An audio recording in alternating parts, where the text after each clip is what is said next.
Okay. सो ये है next, phenol को हाइड्रोक्विनोन और क्विनोन में कैसे चेंज करते हैं ये। तो जब आपके पास सबसे पहली बात तो ये है कि ये अब आपको समझ आ गया कि हमारे ऑक्सीजन अगर हम स्टार्ट लेते हैं तो ऑक्सीजन से सबसे पहले जो है वो फिनोल बनाते हैं, फिनोल से पे जाके हाइड्रोक्विनोन यानी पैरा हाइड्रोक्सी फिनोल, और फिर उसके बाद जाके उसकी फर्दर ऑक्सीडेशन करके उसको हम डाई यानी क्विनोन में चेंज कर सकते हैं। ठीक है।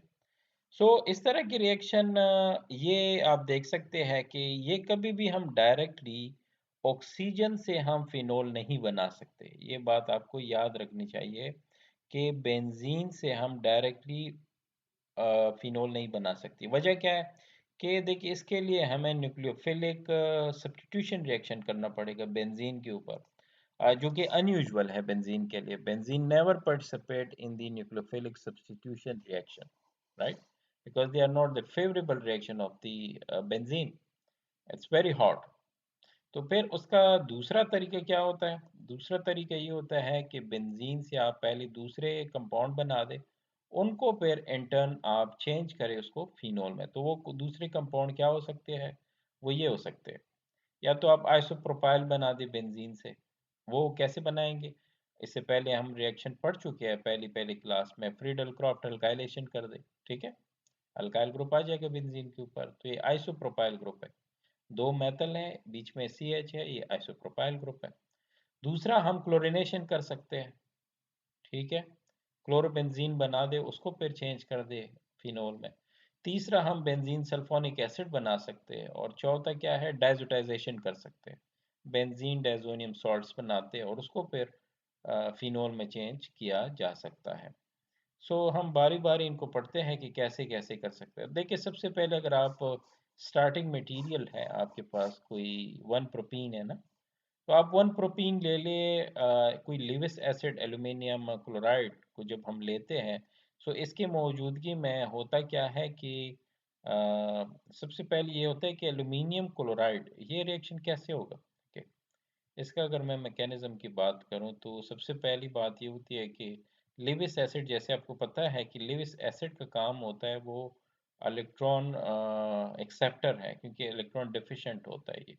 सो होता ये है कि ये CH3, ठीक है, ऐसे ये CH3, ठीक है, और फिर CH, और फिर टर्मिनल में क्या है, CH2 डबल बॉन्ड।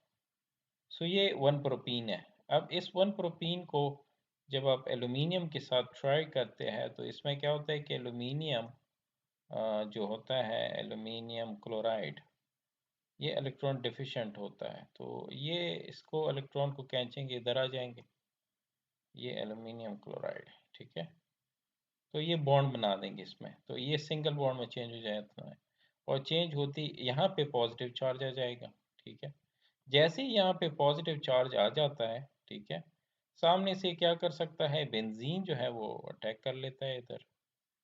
ठीक है, अटैक करके फिर ये इधर आ जाते हैं, ये लीव कर जाता है, इस पर नेगेटिव चार्ज वो प्रोटॉन लेके चेंज हो जाता है उसमें, किस चीज़ में चेंज होता है वो, आइसोप्रोपाइल बेंजीन में यहाँ पे ऐसे चेंज हो जाए।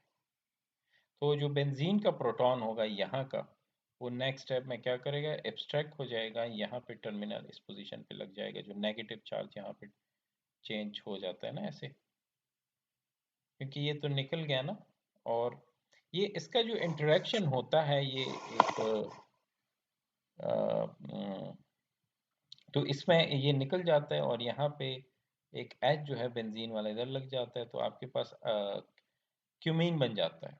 अब इसी क्यूमीन का ऊपर वाला हमने रिएक्शन पढ़ा है कि या तो आप जो एटमॉस्फेरिक ऑक्सीजन है उसको हाई प्रेशर पे इंसर्ट किया जा सकता है एज OOH। इसका मैकेनिज्म है थोड़ी देर पहले हमने पढ़ा है ऑलरेडी। या फिर दूसरा ऑप्शन यही होता है कि लाइट की मौजूदगी में इसको करें। ठीक है, चाहे जिसमें भी करें, अगर आप एसिड की मौजूदगी में इसी को प्रोसीड करेंगे तो दोनों सूरत में, चाहे एसिड में हो या लाइट की मौजूदगी में, इसका एंड प्रोडक्ट फिनोल ही होता है। ये थोड़ी देर पहले हमने इसका मैकेनिज्म पढ़ा है, तो उसी तरह से बनता है। इसमें कोई सा भी प्रोडक्ट आप बना दें, हम डायरेक्टली फिनोल क्यों नहीं बना सकते, मैंने ऑलरेडी आपको बता दिया है कि वजह क्या है कि डिफ़िकल्टी ये आती है कि हम बेंजीन के ऊपर न्यूक्लियोफिलिक सब्स्टिट्यूशन कर नहीं सकते, हमें कोई दूसरा प्रोडक्ट बनाना पड़ता है, उसको पेरेंट टर्न चेंज करना पड़ता है फिनोल में। तो ये बात हो गई। इसके बाद फिर आप देखें कि कुछ दूसरे रिएक्शन देखते हैं। दूसरा ये कि आप बेंजीन से क्लोरोबेंजीन बना दें, ठीक है, Friedel Crafts alkylation, sorry, halogenation reaction. तो हेलोजिनेशन जैसे करते हैं आपके पास क्लोरोबेंजीन बनेगा। क्लोरोबेंजीन के साथ अब नेक्स्ट जो है ये बेंजाइन फॉर्मेशन होता है। यहाँ पे हुआ क्या है, क्लोरोबेंजीन, अब आप ये ना करें कि आप ये समझे कि OH जो है इन्होंने रिप्लेस किया HCl को, बज़ाहिर यही लग रहा है ना, लेकिन जब भी आप स्ट्रॉन्ग बेस को देखते हैं, स्ट्रॉन्ग बेस कभी भी एज अ न्यूक्लियोफाइल एक्ट नहीं करता, बल्कि करता क्या है, वो हमेशा के लिए एसिडिक प्रोटॉन की एब्स्ट्रैक्शन करता है। स्ट्रॉन्ग बेस जो है वो प्रोटॉन एब्स्ट्रैक्शन करता है, ठीक है, वो न्यूक्लियोफिलिक एक्ट नहीं करता जिस तरह NaOH है। NaOH is a strong base. अब आप पूछेंगे कि प्रोटॉन है कहाँ वैसे एसिडिक प्रोटॉन।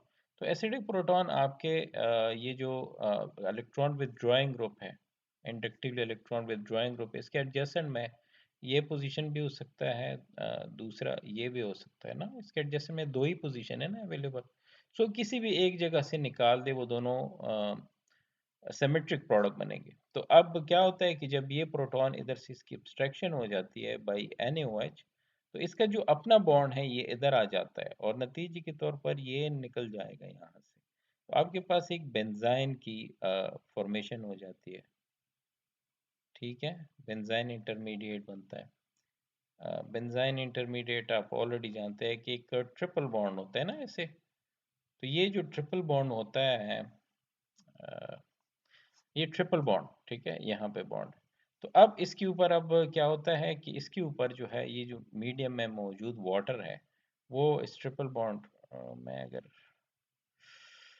कैसे पूरा ही मिट जाता है वैसे, ये जो ट्रिपल बॉन्ड बना ना यहाँ पे, उसके ऊपर उन्होंने वाटर ने अटैक किया, दोबारा मैं ड्रॉ नहीं कर सकता।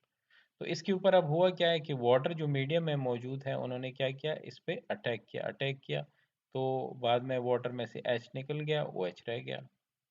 तो ये बेंजाइन फॉर्मेशन हो रही है यहाँ पे, एक्चुअली ट्रिपल बॉन्ड बन रहा है, H इधर जा रहा है, H का ये निकल रहा है, तो बेंजाइन फॉर्मेशन, बेंजाइन के ऊपर H लग गया, यहाँ पे दूसरा OH ने अटैक किया, H की एब्स्ट्रैक्शन हो गई, फिनॉल बना। ये इंतहाई सिंपल मैकेनिज्म है। दूसरा मतलब ये हुआ कि आप क्लोरोबेंजीन से जा सकते हैं फिनॉल तक, ये है मैकेनिज्म इसका। देखिए, प्रोटॉन की एब्स्ट्रैक्शन हो गई, ठीक है, ये प्रोटॉन इधर शिफ्ट हो गए, बेंजाइन फॉर्मेशन हो गया। अब इस बेंजाइन के ऊपर वाटर का अटैक हुआ, और वाटर का अटैक कैसे हुआ है कि इस बेंजाइन के ऊपर OH इधर लगे, H इधर लगा, तो ये बना। तो दोनों हो सकते हैं, या तो अब बेंजाइन की दो पोजीशन है ना, इधर OH अटैक कर सकता है, इधर कर सकता है, किसी भी साइड से करा दे अटैक, सिमेट्रिक ही होगा, प्रोडक्ट एक ही रहेगा। दूसरा जो है, तीसरा जो मैंने जिक्र किया था, बेंजीन सल्फोनिक एसिड भी तो कर सकता है। तो सोडियम बेंजोएट बनाते हैं, फिर सोडियम बेंजोएट की जब हाइड्रोलिसिस करते हैं, ये सिंपल जिस तरह वो आप लोगों ने पढ़ा है ना, इनऑर्गेनिक ईथर, तो उस टाइप ये इसकी हाइड्रोलिसिस करते हैं, तो हाइड्रोलिसिस के नतीजे में आपके पास फिनोल बनता है। इसके अलावा बेंजीन सल्फोनेशन रिएक्शन कर दे पहले, ठीक है, ये ओलियम को ट्राई किया इन्होंने, सल्फोनिक बेंजीन सल्फोनिक एसिड बना दिया, और आगे जाके उसकी हाइड्रोलिसिस कर दे, बेस हाइड्रोलिसिस, ठीक है, उससे भी बनता है फिनोल। इसके अलावा लास्ट जो है वो डायजोटाइजेशन है। डायजोटाइजेशन का इंतहाई आसान तरीका है। तरीका ये है कि सबसे पहले आप कॉपर ऑक्साइड और कॉपर नाइट्रेट की मौजूद, अच्छा, इससे भी पहले आप ये करें कि आप सबसे पहले ये बेंजीन डायजोनियम सॉल्ट्स कैसे बनाते हैं। तरीकाकार ये है कि जब आप एमिनेशन करते हैं सबसे पहले बेंजीन की, तो एनिलीन बनता है। एनिलीन के मौजूद बाद एनिलीन कैसे बनता है वो इधर से आप देखें कि सबसे पहले आप अगर आप जस्ट बेंजीन से स्टार्ट ले रहे हैं, मैं नेक्स्ट वीडियो में बताऊंगा।